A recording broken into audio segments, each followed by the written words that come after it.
मृत्यु जब होने को होती है तो यमराज के बहुत ही क्रूर स्वभाव वाले, बहुत ही जहां दया नाम की वस्तु नहीं, ऐसे क्रूर स्वभाव वाले हाथों में हथकड़ी लिए हुए और बड़ा भारी मुदगर, वो बड़े भयंकर, और उनके शरीर से दुर्गंध, देखने से ही मलमूत्र छूट जाए ऐसे भयंकर, और उसी को दिखाई देते हैं जो मरणासन होता है।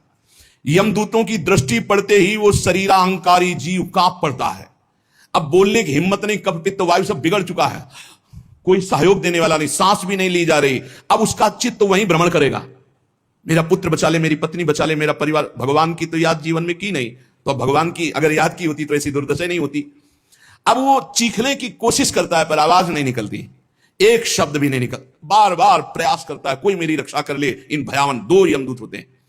उसका मल निकल जाता है भयवश, मूत्र छूट जाता है, मुख सूख जाता है, आंखें पलटने लगती हैं, सांस ऊपर को उठने लगती है, देखने की शक्ति नष्ट हो गई, भारी वेदना, तड़पता हुआ वो शरीर को छोड़ता है। अब जैसे जैसे बोले कि शरीर तो यहीं छूट जाता है, दंड किसको मिलता है? तो आप स्वप्न में जब पीटे जाते हैं तो आपको पीटने का दुख होता है कि नहीं होता है? पीटने का दुख होता है, जगने के बाद पता चलता है वो झूठा होता है। शरीर तो स्थूल आपका सैया में सोया होता है, जब चाकू मारी जाती है ना तो वैसे अनुभव होता है, वैसे अनुभव होता है। तो ये जब स्वाप्निक शरीर में अनुभव हो गया, वो तो यम यातना देह पर्सनल, जैसे जेल की वर्दी मिलती है ऐसे एक शरीर मिलता है उस जीवात्मा को। मन बुद्धि चित्त अहंकार 5 ज्ञान इंद्रियां 5 कर्मेंद्रियों सहित उस शरीर में पैक कर दिया गया, उसका नाम यातना देह है। अब उसको उस शरीर से ले जाते हैं यातना देह से, स्थूल देह तो यहीं छूट गया, सूक्ष्म शरीर कारण शरीर पैक कर दिया गया यातना देह में। जैसे स्थूल शरीर में, स्थूल शरीर छूट रहा, यातना देह मिली, वो सूक्ष्म होता है। अब ये माता पिता का गर्भजनित देह नहीं है, ये दंड विधान वाला है, ये कर्म जनित होता है, इसे यातना देह कहते हैं। यमराज के दूत फांसी लगाते हैं गले में, जैसे कुत्ते के नहीं डाली जाती है ऐसे, और पीछे से मुदगरों की मार घसीटते हुए ले जाते हैं। पीछे से ऐसी मार कि वो चीखता है, चिल्लाता है, पूरा अनुभव जैसे स्थूल शरीर में, ठीक वैसे ही उसमें मरना नहीं होता। बस एक खास बात होती है, क्योंकि स्थूल शरीर में मरना होता है, सूक्ष्म शरीर कारण शरीर जो यातना दे में उसमें मरना नहीं होता। बहुत लोग कहते हैं शरीर तो यहां छूट गया फिर नरक स्वर्ग किसको मिलता है? अरे शरीर एक कोट की तरह उतार दिया गया, तू तो उसी में पैक है, अभी भूल मत कर। अब देखो दक्षिण दिशा की ओर उसे दौड़ाते हुए मारते हुए पीछे से ले जाते, और तप्त बालू, आग जैसी तपती हुई बालू, जैसे यहां कुश होते हैं ऐसे लोहे के कांटे होते हैं, उस पे चलना, कांटे फैले हुए हैं, कहीं लोहे की बड़ी बड़ी कीलें गड़ी हुई हैं, कहीं लोहे की कंकरीली ऐसी भूमि, लोहे के ऐसे सैकड़ों कांटे जैसी गुखरू जैसी ऐसी डाल दी गई है लोहे की, और अत्यंत कठोर, जब उसमें पैर रखते हैं भारी कष्ट, तो पीछे से मार, वहां दया नहीं। कहीं आगे भूमि आग जैसी चलती हुई, कहीं सैकड़ों गड्ढे जिनमें गिरा गिरा करके मारते हुए ले जाते हैं, और सूर्य भगवान इतने नजदीक से ताप देते हैं कि आग लगती है, वो सूर्य की किरणों से जलता है। ऐसे यमराज के उस मार्ग में घसीटते हुए यमराज के दूत ले जाते हैं, यमपथ, और बीच बीच में दूत उनको कठोर ताड़ना देते हैं, रोक रोक के, मरना है नहीं।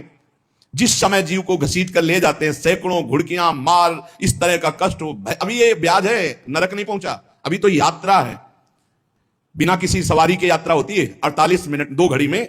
जो मनुष्य यहां छत्र दान किया है किसी को, श्री जी को, बिहारी जी को, गुरुजनों को, आचार्य जनों को छत्र दान किया, तो जब वो जाता है तो ऊपर के ताप से बच सकता है, उसे वही छत्र मिलेगा। और जो किसी को पूज्य जनों को पादुकाएं दान की हैं, फिर उसको पादुका, अगर अन्न दान किया है तो रोक के भोजन, ये मोक्ष नहीं, कल्याण नहीं, दान पुण्य से नहीं होता, ध्यान दीजिए। हां, उस भारी संकट के समय में तुम्हें भोजन मिल जाएगा, पौशाला खोला पानी पिलाया तो तुम्हें पानी मिल जाएगा। और जो मूर्ख यहां आकर के ये सब नहीं किया तो जाना उसको भी यमपुरी है। भजन के बिना यमपुरी से नहीं बच सकते, दान पुण्य करके। अवश्य में भोक्तव्यम कृतम कर्म शुभा शुभम, इसीलिए समझ लो, सोचते हो कि हमने दान पुण्य कर दिया, हमारे लिए विमान आएगा परम पद का, जाना नरक ही पड़ेगा। बाल मथे घृत होए बरु सिकताते बरु तेल, बिनु हरि भजन न भवतरी या सिद्धांत तपेल। भजन के बिना नहीं, इसलिए कह राधा राधा राधा। अब इस प्रकार की यात्रा, अनेक प्रकार से कष्ट भोगता हुआ पाप पीड़ित जीव धर्मराज के नगर में पहुंचा। अब वहां सेकंड के कम हिस्से में हिसाब हो जाता है, ऐसा थोड़ा क्या नाम है, कहां से लाए हो, क्या क्या किया, ऐसा नहीं, 1 सेकंड के कम हिस्से में बहुत ही लाइन लगी हुआ। यम यातना के शरीर में भारी कष्ट भोगता हुआ जीव, दाह का अनुभव करता हुआ, कांपता हुआ, भयंकर वेदना से युक्त सामने खड़ा हुआ, देखते ही निर्णय हो गया।